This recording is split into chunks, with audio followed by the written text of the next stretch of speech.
I'm Lisa Gable. I am the CEO of FAIR, Food Allergy Research and Education. And today we're going to talk about how you can speak with facts, not your own personal opinions, but making sure that you listen to the voice of those people that you serve.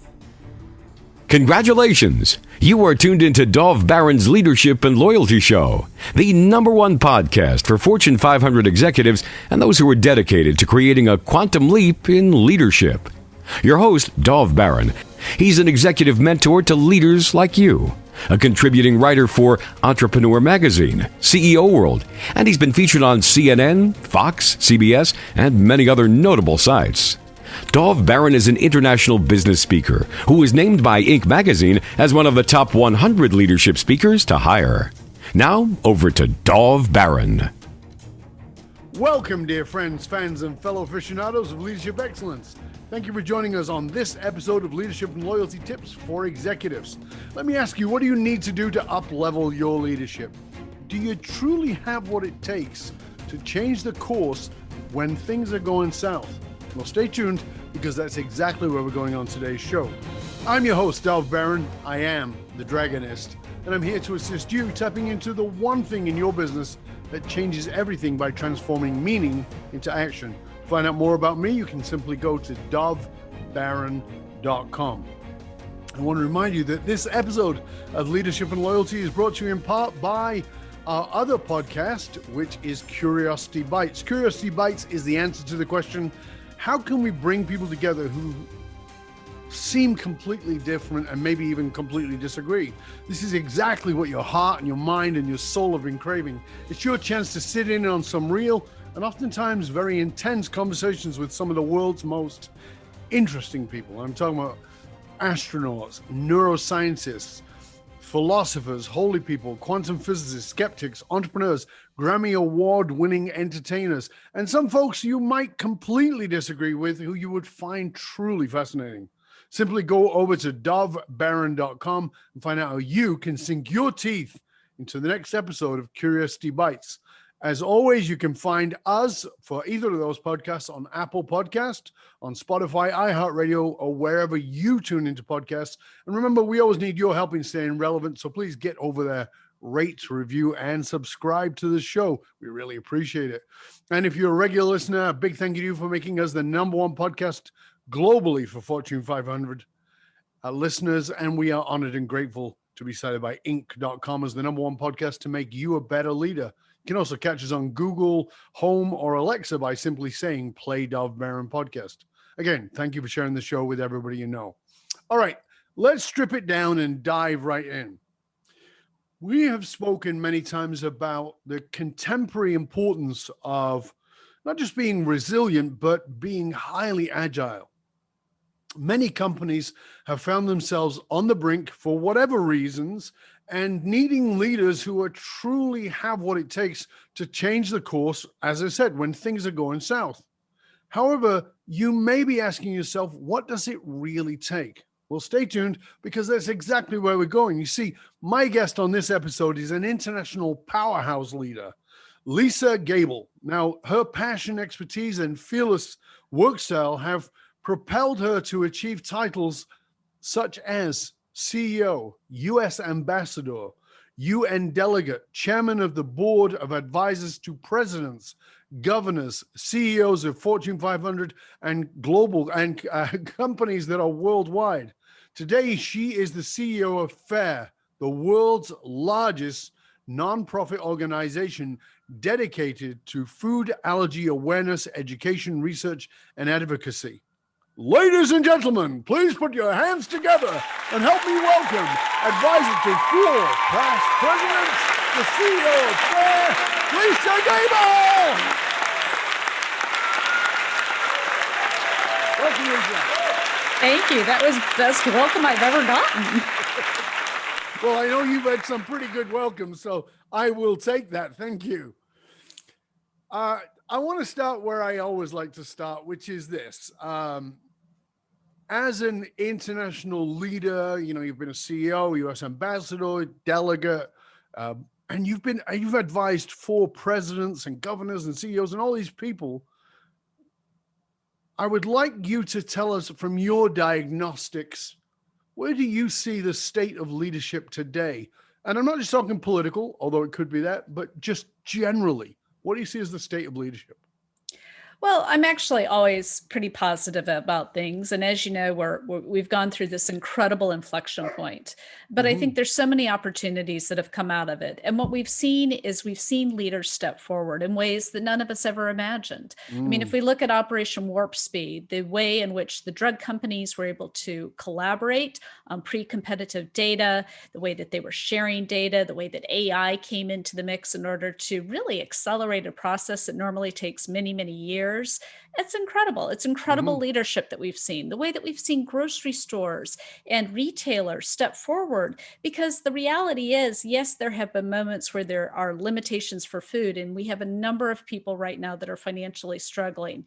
But at the same time, we've still been able to continue to have a sustainable food supply in the United States. And that did not happen without a great deal of leadership. Mm.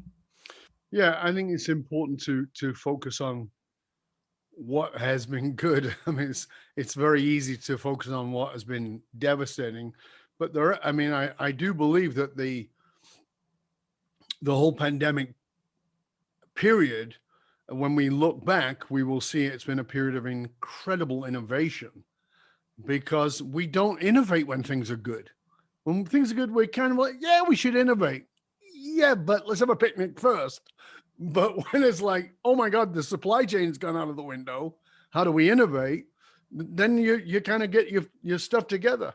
So thank you for that. I appreciate you pointing that out. Um, in this time of influence, where everybody likes to call themselves an influencer, one of the questions I love to ask my leaders at the beginning of a conversation is this: who is someone that we might know, might not even consider, who has been a really major influence on you and your leadership, and why? Well, I've been very fortunate in that when I was very young, I was in my early 20s working at the White House. I had the opportunity to recruit a woman by the name of Barbara Barrett, who's currently Secretary of the Air Force, to be a Deputy Administrator of the FAA. And my boss, who was head of presidential personnel at the time, Bob Tuttle, was running 2 hours late. So here I am. I'm 22 years old. I'm working at the White House. I'm going to graduate school at nighttime. And Barbara and I are downstairs in the basement of the White House waiting and waiting and waiting for Bob. So she's a wonderful person. If anyone's met her on the show, they know that she's very gregarious and very interested in people. So she asked me about everything in my life. And at the end of the conversation, we were getting into my master's thesis. We've been there for 2 hours. And my Sure. master's thesis was about dual use products, semiconductors and supercomputers, and what the Chinese were doing with them both militarily as well as in the business sector. So she goes, oh, you really sometime need to meet my husband, Craig Barrett. He's senior vice president of this company. It's called Intel Corporation. At that time, it was about a $1.5 billion, $1.2 billion company. And I remembered that conversation. And she continued to be a great friend and a mentor throughout the Reagan administration. At the end of it, I called her up and I said, can I meet that husband of yours? And I was fortunate enough that he hired me, brought me out to Phoenix, Arizona, the Chandler, Arizona area where he was head of manufacturing at the time. And that couple really invested in me. Craig taught me about statistical process control. He taught me how to use manufacturing processes to solve complex problems in business as well as in government. Barbara later in my life would allow me to replace her on boards. And so if she was going off a board for a company or a not-for-profit or a business school in one case, she would nominate me to fill her place. And so I'm incredibly grateful that I had two such amazing people that taught me so much in my 20s and who really laid the groundwork for much of the success that I've had. When you talk about her and she's set up for the next administration. I mean, this is a person who's been around a while. Obviously knows how to play at the upper end. When you think about her, what is, as a person, what is it about her that has impacted you and you've really sort of taken on, if you will? It's been her generosity and her generosity within her relationships. And that's something that I've really tried to emulate in everything that I've done, which is be generous with your relationships. There's no Hmm. reason you should be holding them tight. In fact, we're all much better for running up those hills together. And so having someone who not only was generous in their relationships, but was really considerate of thinking through with me, what are my paths to success? It's all about credentialing. And so that was the other thing I also learned from her is how do you credential people? I was luckily in presidential personnel, so I saw how people were credentialed to become cabinet members or, an Right. ambassador. But having someone who you could sit there and go, okay, I've seen this on someone else's resume. What do I need to do? What actions do I need to take? How do I need to present myself? And so having that hands-on mentoring as well as opening those doors was I can't say enough about the impact that it had. It's a very interesting piece right there. I know we could actually spend an entire show on that, which is this and this. I've often had these conversations with the leaders I work with around this idea of nepotism, which of course goes back to the time of the original popes. And the nepotism was the nephew, who was not really a nephew, who was put into power. But it's interesting that when we think of nepotism now, it's about putting a family member in. But all sort of giving somebody a hand up is some form of nepotism. It's that you see something in somebody, you want to bring them forward. Hopefully you're seeing something good and valuable and worthy of putting them in that position. But it's an interesting tie to what you were saying there, because for me, I've said for years that I where I grew up and when I grew up very poor, and I had these horrible ideas about people who were wealthy and powerful that I've managed to dismantle. But in that process, I was told that they were greedy and hoarded and all those kinds of things. And what I found over the years is the people who are genuinely enormously successful are the most generous people I've ever met. They're not the ones who then in fact it's people sort of in the middle that get stuck. The most successful people are incredibly generous, incredibly giving, and want to help you up. So that's a really good lesson for our listeners to go, am I hoarding? Am I protecting? Or am I being generous? Because it's a statement of your leadership maturity if you can have that generosity. So that's a great lesson from her to you and you to us. So thank you. It's interesting because, like I said, I try to replicate it. And I think, one of the things when we talk about diversity and equity is it's not just mentoring someone on how to write their resume, how to No. interview for a job. You've got to make commitments to people. And as Barbara did with me through multiple stages of my career, I'm doing the same thing. It's a daisy chain, right? I Yep. have women that I've now been helping who, I met when they were in their 20s, they're now in their 40s. I've recently been helping a young Black woman who graduated from Babson and who I introduced her to. I've introduced her to all the women that I helped. Well, they're all Right. in great positions of power right now. Some are in high tech, some are in business, some are in government.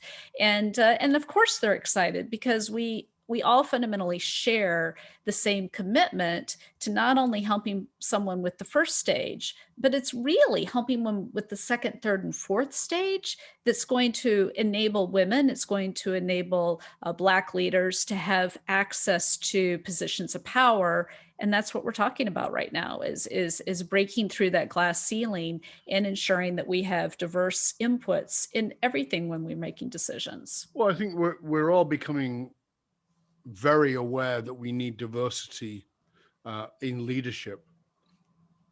And I think we've all been aware for a long time that we need women in leadership. God, I'm praying for more of that. But at the same time, women still are banging up against that glass ceiling. And I think it's wonderful that you and people like Barbara have reached down to pull up others and are doing that. Again, I think the generosity is a vitally important part of real leadership, not the leadership we're told, but real leadership. And certainly doing it for those people who might not get that hand up normally. So again, thank you for that. I want to come back to something that was in your intro there. You have advised 4 U.S. presidents. Tell us a little bit about that, because I think that's a good context for people, because I believe it's been different parties. I believe it's been people that we wouldn't necessarily put together, and you've been there as an advisor. Talk to us a little bit about that, if you could, please. Well, one thing within the U.S. government is we have what are called presidential appointments. Some are presidential appointments that the president makes directly. Some are presidential appointments with Senate confirmation. But once you achieve that level, what you are doing is that you're influencing a key policy area that's important to that president. Right. And with that, I've been able to do this type of activity under, as you said, Republicans and Democrats. To one degree, I've had what are called midnight appointments. And so I actually was appointed by George H.W. Bush, but sworn in under Bill Clinton. And the issue we were dealing with at that point in time was tailhook. As some of your listeners may be old enough to remember, tailhook was the largest, most impactful sexual harassment situation in the U.S. military. It really roiled the military. And we had a mechanism by which there was an advisory board that was advising the Secretary of Defense, the Joint Chiefs of Staff, ultimately the president, on how we resolved those issues. And we came from different political backgrounds, right? We had a group of us that were technically Bush 41 appointees. We were sworn in under Clinton. We were working with Clinton appointees. And so we had to create processes forward. And I think in each case, every single administration I've worked with, and I had the opportunity to work very closely with the Obama administration, with Michelle Obama's Let's Move campaign, is that it really does require leaving your ego at the door, identifying the places where you can work together, be very clear and transparent. This is what I agree with. This is what I don't agree with. And then setting forward a process that could move institutionally the government forward and the administration forward in resolving a problem. And what I've discovered in doing that is that people with that level of commitment, people say bipartisanship is dead. I think people would be surprised how many of us have served in those roles where at our level, it's really bringing in the bipartisanship that's required. There's a lot of noise. But there's actually been a lot of bipartisanship activity over all of the administrations with whom I've worked. Do you think that, so let's just address that for a minute. Because obviously the last administration has been very different politically on all kinds of levels. Whether you agree or disagree, it doesn't matter. But do you've still got your feelers in all those worlds. Do you see that there's still bipartisanship? We know there's a lot of noise about the partisanship, but is it still, are we sort of distracted and not seeing that it is really there? I'd say it's twofold. One is I've never in my lifetime, and I don't think any of us have in this country, seen such a level of acrimonious relationships that are playing out online. And in large part, I do believe that the digital environment elevates and accelerates those disagreements. Sure, however, but when you get professionals in a room and those professionals are talking about common goals, I call it my 60-40 rule. When I worked for Ronald Reagan, it was the 80-20% rule, which is if you agree with someone 80% of the time, you can put aside the 20%, you can do business. Well, let's just say that over the last 15 years, we've had to expand that notion. Exactly. And so I expanded it to the 60-40 rule. I was representing 16 food and beverage CEOs during the Obama administration. And the Obama administration, when it originally came in, had very strong opinions about regulation and tax related to food and beverage. And this was all playing out within the conversations around obesity. So I put into play the 60-40 rule. And what that is that if you can identify 60% of where you can work together, you literally write it down. And then you are extremely transparent about the 40%. You respect the other person when they articulate, I can be with you here, I just can't go on this place.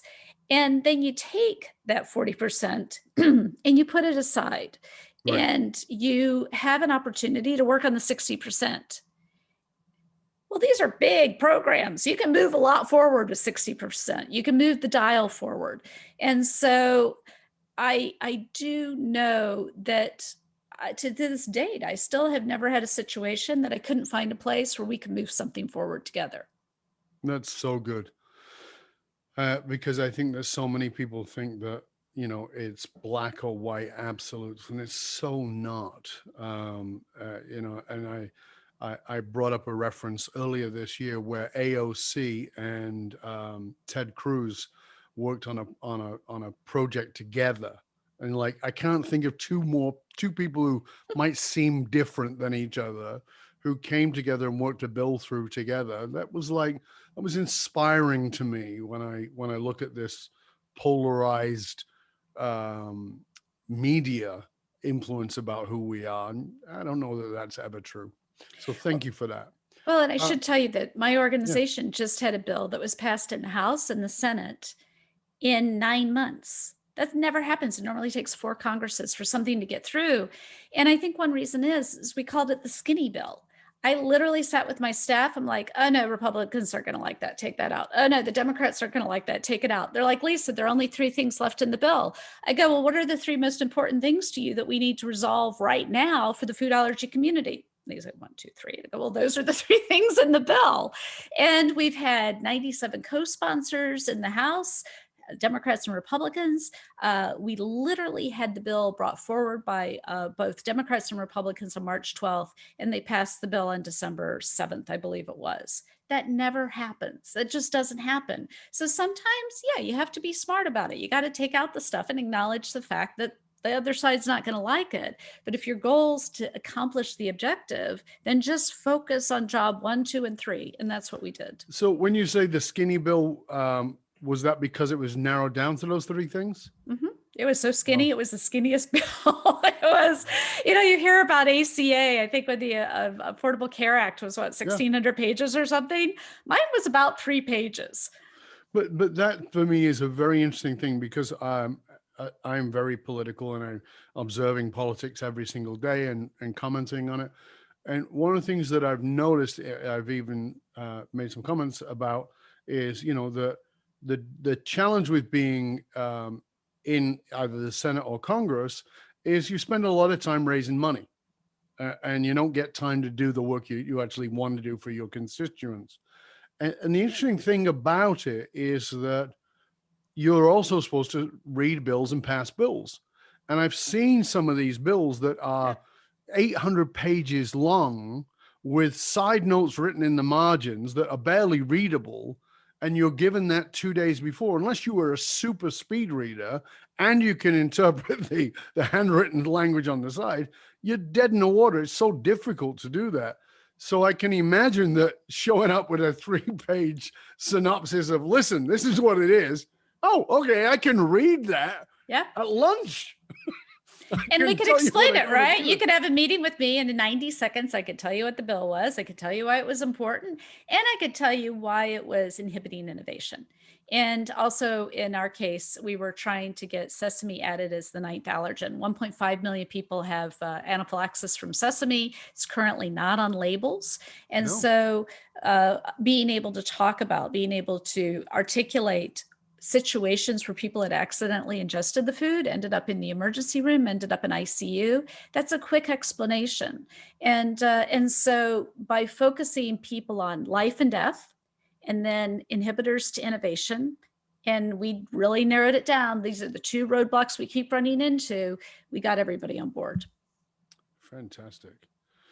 Now I do want to talk about FAIR and what you're doing with FAIR and all those, but one of the things I would love to do with you, because I think it's going to be very interesting for our listeners, is that we've talked about this very illustrious career you've had, advisor to presidents, getting bills through, being a CEO, all those things. But talk to us a little bit about the little you, as in what were you like as a kid? How did you grow up? And just give us a little bit of background, because I think that might be an interesting insight for people. Well, I was a very gregarious child. So I was the person that always wanted to go with my parents to whatever event was happening to make sure I met everyone in the room. But I was also fascinated by military history.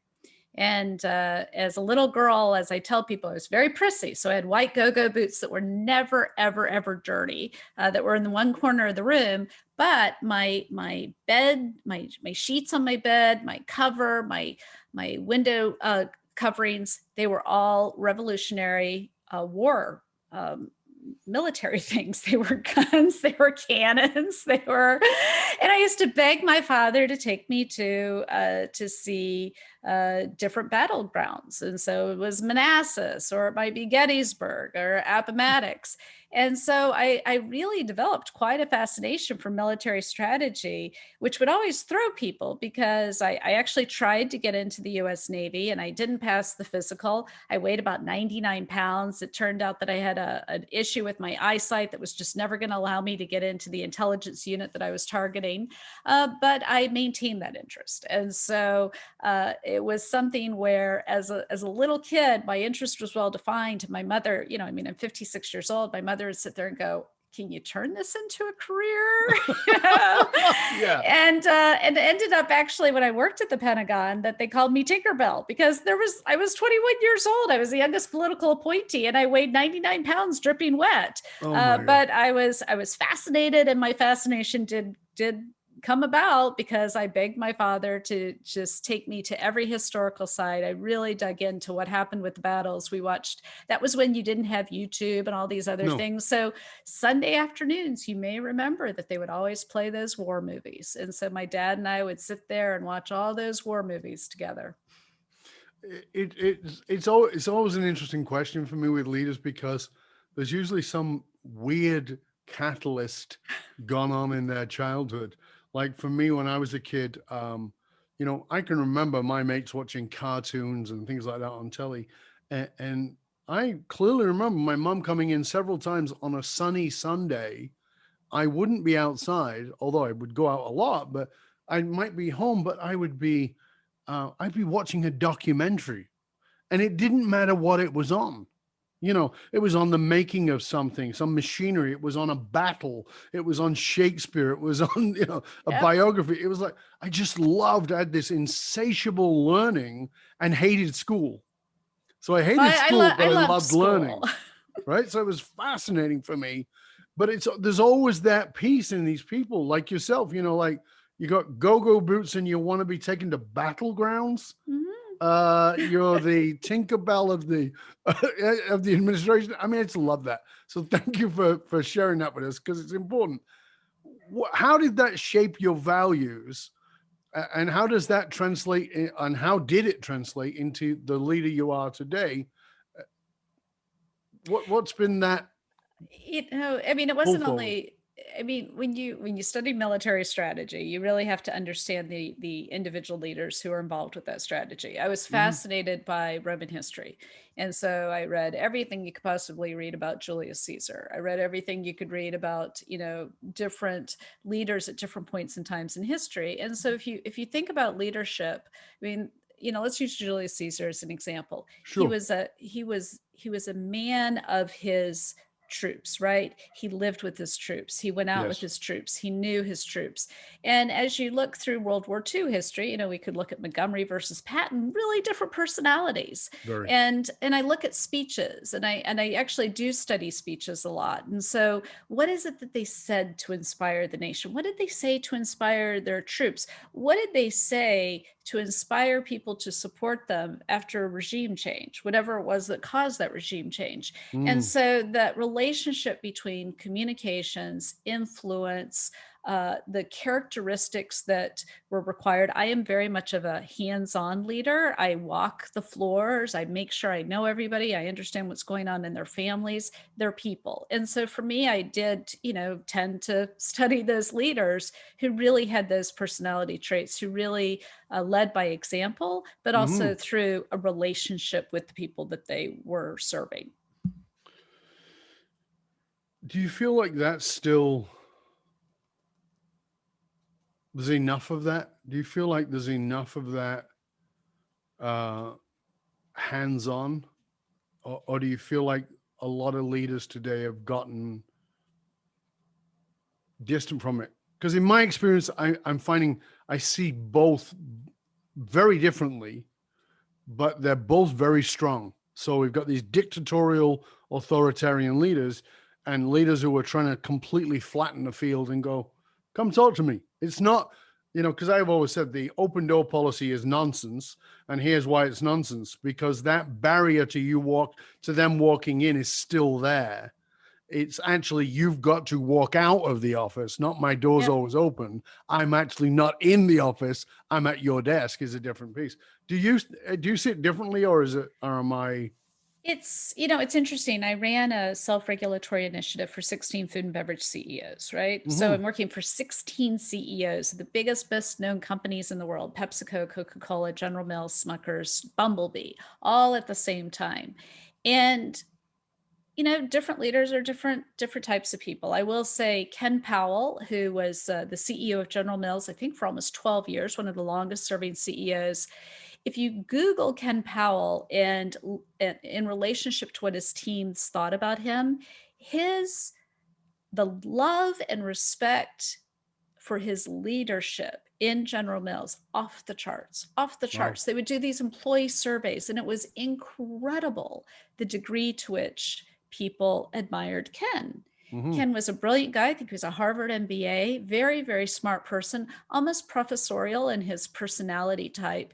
Yet he was a floor walker. He knew what was going on. He talked to the people. He came up through that industry. He cared about the people in that industry.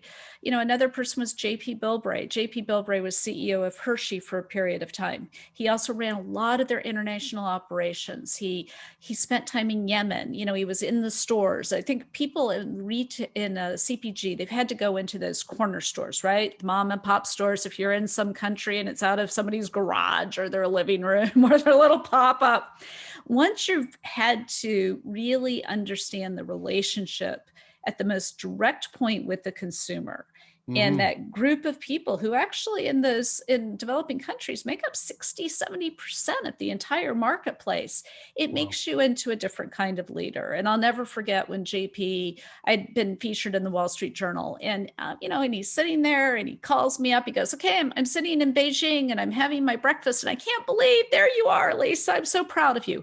I'm so proud of you. Right. And having that ability to communicate that relationship, I find to be just still existing. It's just different people.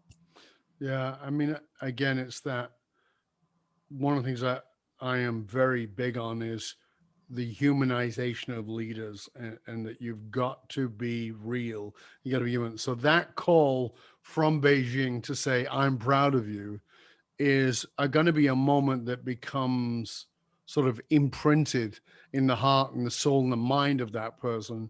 And too often we get caught in the distraction and even the emergencies that we're facing, and we forget those people. So I really appreciate you sharing that.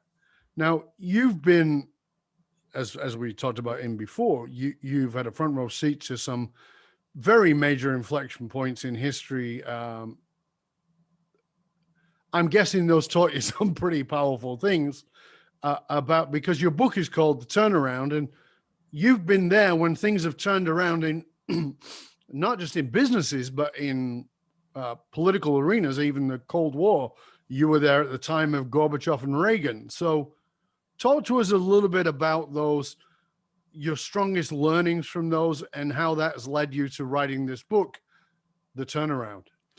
Well, I was at the White House when Gorbachev came to visit Reagan. And for those of us who grew up in the Cold War and were strong Cold Warriors, that was a big moment when you walked into that White House building and you saw the hammer and sickle in your flag hanging over your door. And then you walk down the hall and there comes some, Soviet military personnel. It was disconcerting. It was like, oh, I hope he knows what he's doing. I hope he's on the right track. We hope he does. And I think George Shultz just celebrated his 100th birthday. And you think about all that those men did to basically free a number of nations. And what's interesting with that is many years later, when I was the U.S. ambassador to the World's Fair, I would get, there were 200 countries that participate in the World's Fair. There are pavilions all over the place. And it's like being at Epcot. And every Polish delegation wanted to meet me. Why did they want to meet me? Because I'd worked for Ronald Reagan. And it didn't matter that I was, I was fairly junior on the Reagan team. I myself only met him a few times, but the fact that I'd worked for him. And Sure. what they appreciated is that he was so focused. And I think that's the thing I learned from Reagan, which is that he was focused on three primary issues, which were lowering taxes, deregulation, making things easier for businesses to function, and then ending the Cold War. And he did those three things, and we knew that focus. And I think that's what you're asking is it's that ability to focus, and at inflection points, it's that ability to go farther than you've ever thought you could go before. And that's what we've seen during the pandemic, because there have been those people that said this is a big inflection point. I can sit and just not move and hide and hope it gets over with. Or, Mhm. you know what? I'm going to take it better, further, and faster than I ever anticipated. And so at each one of those moments of great change, I've had the opportunity to see leaders like Andy Grove, like Ronald Reagan, like others really shift the world in a way that impacted almost every person on the planet. Yeah, I've often said that, of course, Ronald Reagan is held up as the high prince of the Republican Party. It's like, oh, and I've often said, uh, I'm old enough to remember Reagan. I'm old enough to remember Reagan, Gorbachev, and Reagan's political wife, who was Margaret Thatcher. Um, and Reagan had a lot of people who didn't like him, and a lot of things he pushed for that a lot of people didn't like. And he certainly wasn't going down as the greatest president who ever lived. He certainly wasn't going down even as the greatest Republican president. But ending the Cold War was it. I mean, I remember, and please understand that I'm in no way minimizing how much more massive that was for Gorbachev. I can't even imagine how difficult it was for Gorbachev. But I remember watching those things and seeing that, and I don't know that somebody who wasn't like Ronnie, who I didn't economically agree with at all, I don't know that somebody else could have done what he did in that context. So that's what you're saying about that. You talked about earlier about that 60-40 or 80-20 back in the day, is like, this is really important. Can I put my, excuse me, shit on the side and go, this really matters. And I'm going to get behind this because it matters. And I think that is a key point that we're missing in politics today, is we don't say, what's the bigger issue that I can get behind? I don't agree with that. I don't even agree with this, but this is so important that I've got to get behind it. And I see the bipartisanship of that, and I see a sort of bipartisanship inside of the Republican Party and the Democratic Party within themselves around the same things. So there are parts of the left that will not support AOC, and AOC won't support. So it's like, come on. And and then you've got Trump and his thing, and Republicans who are also pulled away, and you've got the Lincoln Project, and it's like, we've got to decide what's the most important and go for that. Where does that unification come? And it seems to me that has been the pull through, the through line in your work, in your career, in everything you've done, everything I read about you, because I did a little bit of research before we spoke, and I just like, this through line has been there. So when I come to that, I of course come to, okay, you've written this book, The Turnaround, which I want to definitely let people know about, but you're also the CEO of FAIR. And FAIR seems like a odd choice for, well, certainly for an aspiring leader. And of course, you're not an aspiring leader. You're already there. So tell us a little bit about being the CEO of FAIR, and tell our audience a little bit about what FAIR is, if you could, please. Sure. So, as you noted earlier, FAIR is the largest NGO dealing with life-threatening food allergies. We are the largest funder of research in the world. We're the only primary funder of research, and we have 50 clinical networks around the United States. It was interesting. FAIR went through a change in 2012, and I was doing another job. I get a phone call from a headhunter. There's been a merger of these two organizations, and everybody thinks you'd be great. And I said, well, that's good because I have this other job, but thanks very much. Here are 3 names. Go call them. 2014, I get a second phone call from another headhunter. Hi, I'm calling about this job. And she describes it. I go, God, I swear I just talked to somebody about that. And she goes, yeah. And, right. She goes, well, the person that was hired 14 months ago didn't work out. And so the board has a whole other idea and they want to talk to you about it. And I said, well, I'm in the middle. I was in the middle of a big announcement that had to do with Robert Wood Johnson Foundation and Michelle Obama. And I said, I can't do it right now. And so in 2018, I get a third phone call. And I tell you, it was like it was biblical or something, and they said, would you come in and talk? And the person who had called me is a very good friend of mine that I worked with in the Reagan White House, a guy by the name of Charlie Ingersoll, who's a senior partner at Korn Ferry. And he goes, Lisa, there's just something here. He said, you've got to talk to these people. He goes, I just feel like this could be really big, but it's not. In fact, it's failing. And he said they want somebody who can think big. And I came in and I met this board, and I'd gone through a lot of discussions with different boards and, walked away going, can't work with those people. Nope, not good, not going to happen.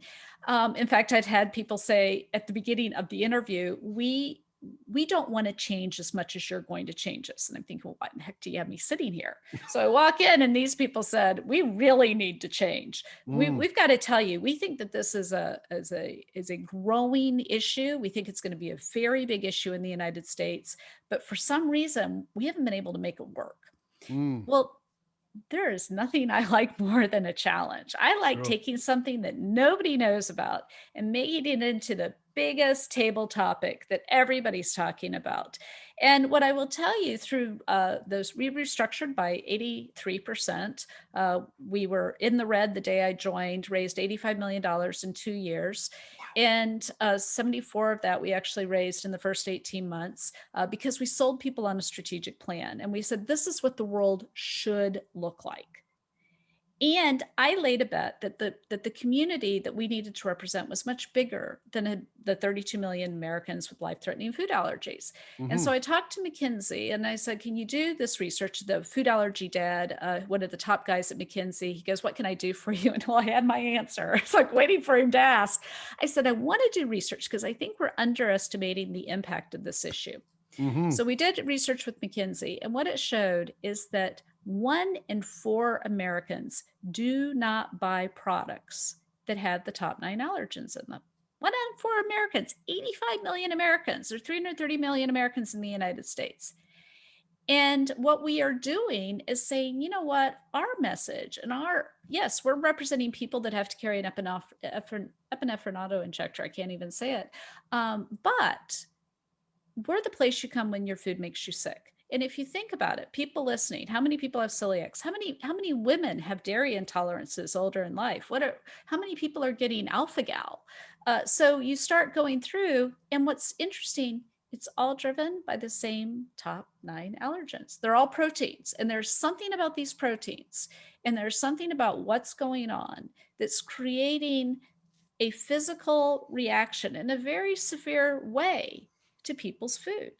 So I believe we're sitting on the cusp of being able to resolve something that actually impacts 1 in 4 Americans. And so we've grown our numbers.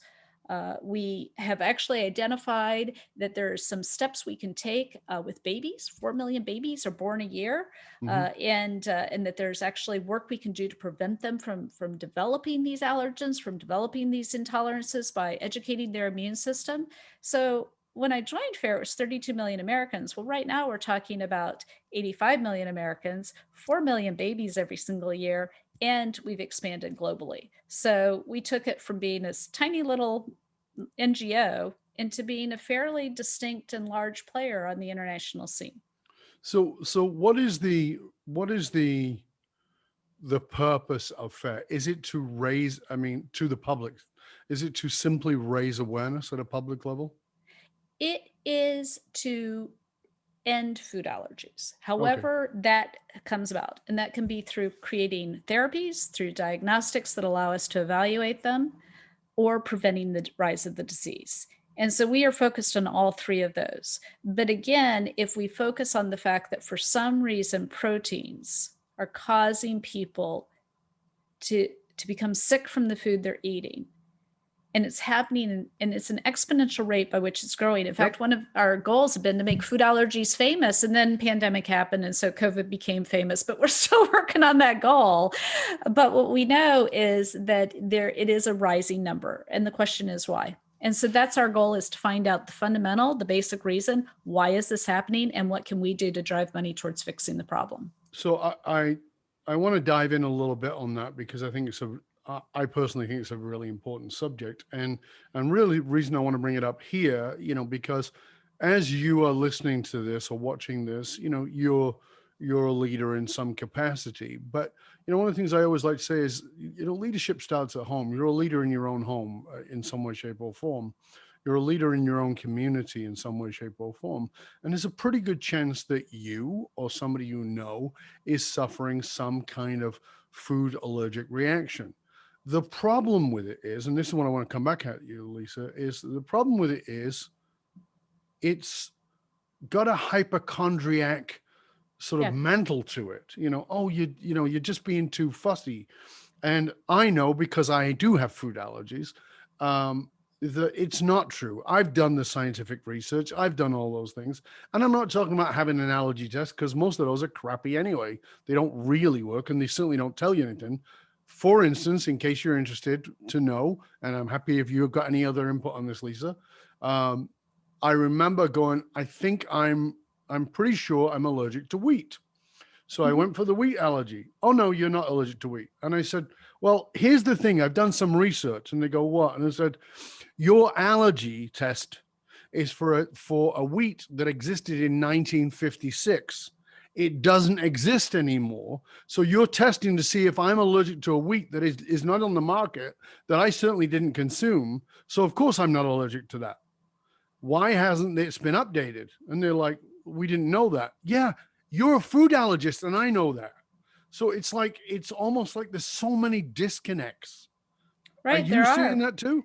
Well, again, here's the organization, the primary organization doing research in the category, going through 3 CEO changes in a very short period of time. Right. And so there was no coordinated effort. There was no 5-year strategic business plan on what needed to happen to solve the problem. And we put that plan together.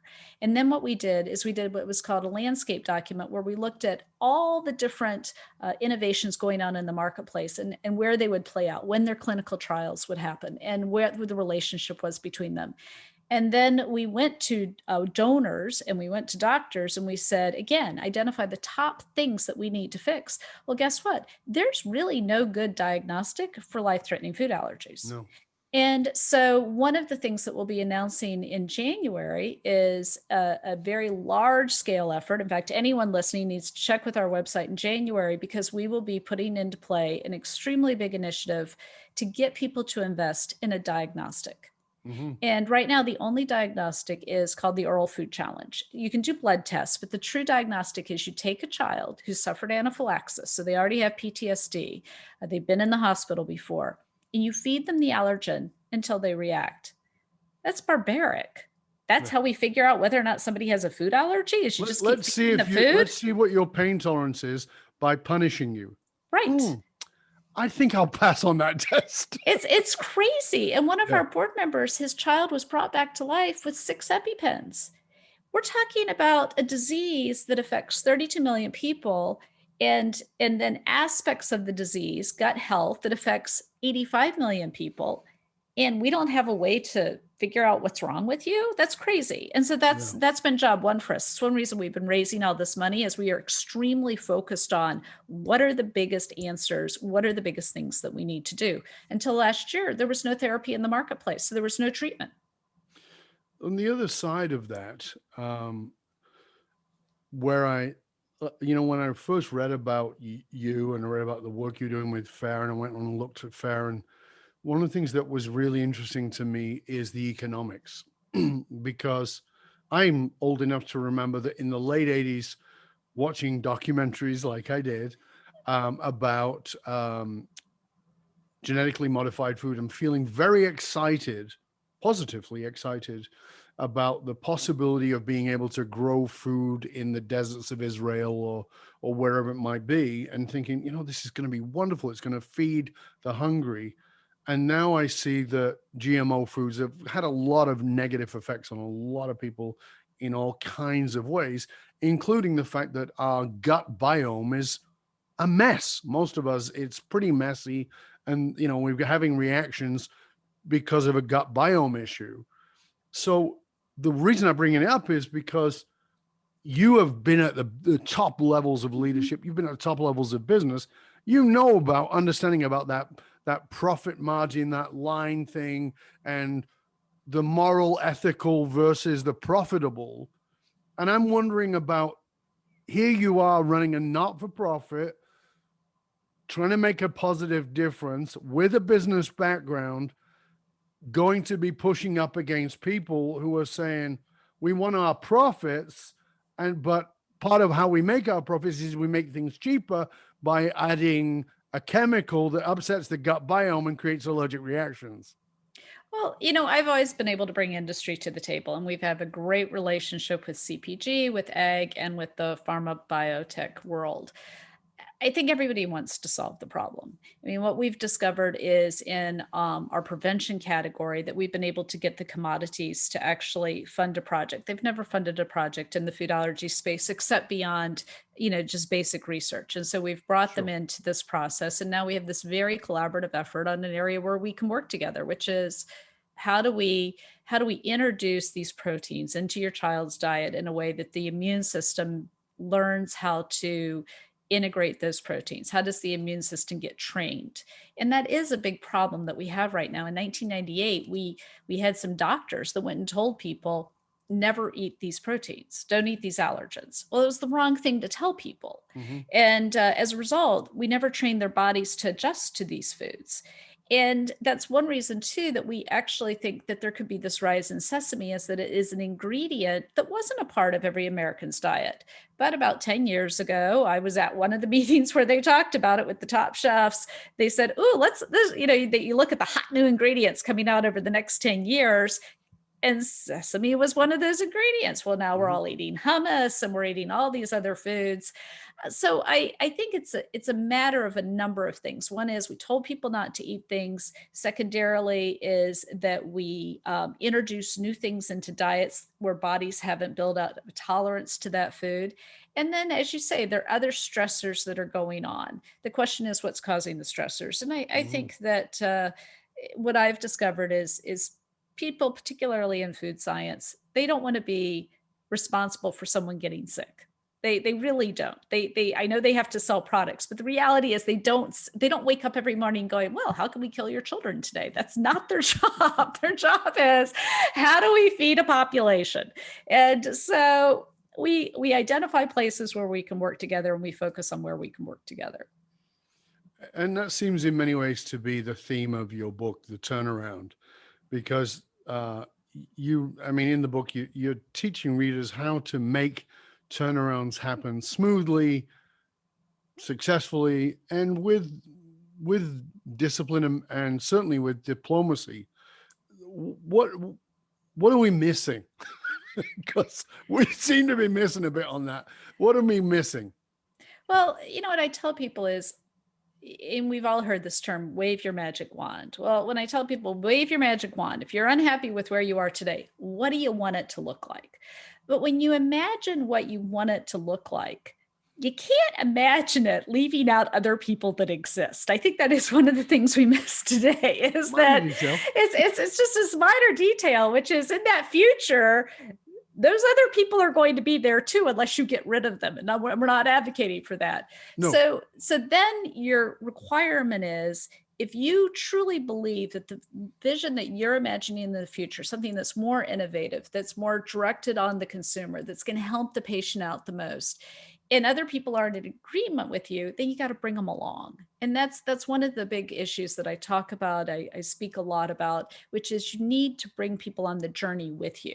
And they're not going to be with you right away. I can't begin to tell you, in every situation that I have had, and I've been brought in to turn around things in government, I've been brought around to turn things in companies, I have had people initially despise me. Oh, Mm-hmm. just hate me. I was the most horrible person. But there's that persistent respect of sitting down with them going, okay, don't agree with me. Explain to me why. Explain to me what it is that you want to see happen. All right, so if I do it this way and this way and this way, can you move forward with me? And I've had a situation when I was at the State Department. I had a situation where I was truly the most maligned individual, I believe, when I was brought into a job. That same group of people were calling the White House 2 years later and saying, "Hey, there's another job open here at the State Department. We think Lisa should be the one to go into that job." And I've had that many, many times. It's because I'm politely persistent, but I keep coming back with process. All right, if we don't do it this way, if we do it that way, how do you feel about that? Okay, let's look at the unintended consequences. Does it hurt this thing that you want to do? Does it hurt that thing? But they have to be in your future. And what you want is you want to shift everybody up a level. You want to shift everybody to the place that it's a higher performance for the environment in which you're operating. And I agree with that. But we both know that people get their heels dug in. Yeah, but I can be picky. Yeah, obviously you're very persuasive. But what I'm wondering is there a simple, it's not simple, it's never simple, but is there a piece of guidance around working with, particularly with that stubborn heels in sort of person? So when I told you all that I had been appointed by President Bush to this advisory committee around tailhook, and obviously you had two groups of people. The Republicans were very strong military, never going to question a general. They can't be wrong. And we were going to have the Democrats, a lot of whom came from EEO backgrounds, employment, equal opportunity backgrounds. And they were questioning whether or not there were aspects of the military that should be discontinued. And everyone was fighting a lot. And so I brought in the Baldridge Ward team and I said, guys, I was vice chairman at the time. I go, let me just put forward a process, see if you'll live with it. And so what we said is we all had to, as part of our job, visit military bases around the world. We developed a questionnaire. We all agreed. We were all going to ask the military personnel, all the ranks, men, women, all ages, all ranks, the same questions. We were basically doing a consumer research project. Right. And the agreement was that we would write down what they told us without editorializing, and then we would come back in a room and we would put up what they told us around the room. And so everybody goes off 52 military bases around the world. We all have our little sheets. I interviewed 1,000 people, Korea and, Turkey and England. And people stuck with the program. People were very good about just writing down what they heard. And once you put that down, and then as you do in any case, you just start grouping it, right? We heard this, we heard this. Well, that's pretty common to what we heard over here. And all of a sudden, what it reveals is what the people you're trying to help actually care about. And you're using the data that you collected, listening to the voice of the individual that's impacted by the thing that you're trying to fix. And you're showing how that information folds out, and then you're placing bets. You're saying, okay, we now get to rank and rate. We've grouped it in. We've had all these interviews, grouped it into like 5 different buckets. Based on what you heard, here are your 5 stickies. I had generals and admirals, and I had people that would sleep at the White House because they were best friends with the president. They all had their little 5 stickies, and you can put all 5 stickies up on one thing, or you can put them on other things. Bottom line is we've discovered that all the assumptions we had about what impacted these military people was not the issues that they cared about. And speaking with facts, it's one thing I learned from Craig Barrett at Intel. In what we've learned in the area with food allergies, you need to listen to the voice of the patient. You can have all the assumptions in the world, but the reality is go talk to people. Go talk to people, and then be willing to actually convey what they told you, not what you wanted them to tell you, but what they told you. And then rank and rate what you're going to do based on what they have said is the biggest barrier to their being successful in their life, in their disease, in their work, whatever it is. You're obviously doing really great work, Lisa, and I really appreciate it, especially as somebody who has food allergies. But I appreciate you as a leader and what you've done. We are coming close to the end of the show, and I would actually love to carry on. However, because we're at the end of the show, there's a couple of things I'd like to do. In a moment, I'm going to ask you to have people find out more about you, about FAIR, about your book, about all those kinds of things and how they can do that. But I always like to say, what is one thing you would put forward? Because I believe information is worth the hole in the donut. Transformation comes from application. So what's the one piece of applicable, practical guidance you would give to our listeners, our viewers, to have them integrate what it is you've said today, what it is you've shared? One thing? Yeah, I'm sorry. Okay, speak One with or two. facts. Speak with facts. Speak with facts. We have a lot of argument going on in the world. Sometimes it helps to have the facts. Facts can help guide decisions. Data is the circuit breaker in the regulatory world. You need the facts and you need the data, and that's probably the most important thing that you can bring into a conversation to help move the room to the place you want them to go. So before we finish, now I'm going to come back, which is, you may have noticed that people are creating their own facts these days. They are. Meaning that they, I said recently that the one of the great challenges we're facing is that conspiracy is fact and fact is conspiracy. So how would you work with that as an issue, which has become a very real issue these days? That's where we got into the fact that as we collected the information from those individuals, from those soldiers, and today as I collect information from patients, is you have to have a commitment that you are going to not interpret the information. You're not going to editorialize on the information. You are going to convey the information in exactly the way it was provided to you. And it's the respect for the individual that you have told everyone you want to help. The only way you can demonstrate respect for them is to actually listen to exactly what they're saying and being willing to represent their voice in the room, not your voice, not your opinion, but their voice. I love it. Because really, I mean, what you're saying, what I've heard as sort of themes here is not only curiosity, but transparency and not interpretation. And I love that. Thank you so much. Listen, I have loved our conversation. Thank you for taking the time. I know you're a busy lady with a lot of things on your platter. Please, we would really be grateful if you would share with our audience where they can find out more about you, your resources, FAIR, your book, etc. So to find out more about me, you can go to lisagable.com. And to find out more about FAIR, you can go to foodallergy.org. And we're also on digital. We're on Instagram, TikTok, YouTube. We have a Living Teal channel, lots of really fun ways for you to get the information you need if you have a life-threatening food allergy or food intolerance. Wonderful. Well, again, thank you to Lisa Gable. And again, you can find out more about her at lisagable.com and foodallergy.org. We'll post those, of course, into the show notes. And you can hang out with other conscious leaders, and you can chat about this episode that you've been listening to or any of our past episodes inside of our Facebook or LinkedIn groups. We are very grateful to our guest today for all the wonderful information that's been shared here. And I want to remind you that it doesn't matter how successful you are. If your employees, your customers don't understand what gives your company meaning, then you're only working at a fraction of your capability. To find out how you can hire me, Dov Baron, as a speaker or a leadership strategist or an executive advisor for yourself or your organization, simply go to dovbaron.com. That's DOVBARON.com. Because unified meaning, or as we like to call it, finding your dragon fire, is the one single monolithic difference between mediocrity and greatness in all individuals and in the companies. I want to thank you for sharing the show with everybody you know.